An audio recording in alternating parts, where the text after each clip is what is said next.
நீங்க ரெண்டு பேரும் வேற வேற கூட்டணியில் இருந்தப்போ உணர்ச்சிகரமா பேசி உங்க கட்சிக்காரங்களை தூண்டி விட்டீங்களே.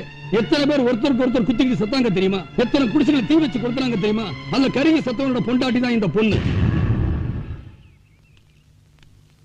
இந்த அம்மாவுக்கு ஒரே பையன், கண்ணே கண்ணு பொண்ணே பொண்ணு பொத்தி பொத்தி வளர்த்தாங்க.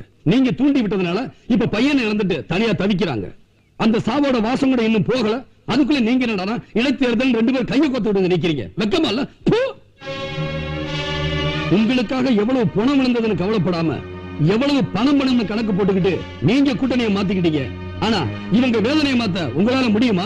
நல்லா கேளுங்க தம்பி, எங்களுக்காக கேள்வி கேட்கறதுக்கு உங்களை விட்டா வேற யார் இருக்காங்க? பாதிக்கப்பட்ட இவங்களை பத்தி நீங்க கவலைப்படாம இருக்கலாம். அதை பார்த்துக்கிட்டு என்னால சும்மா இருக்க முடியாது. மக்களை வாழ வைக்கணுங்கிறதுக்காக அரசியல் நடத்துங்க. அவங்களை ஏமாத்துறதுக்காக அரசியல் நடத்தாதீங்க.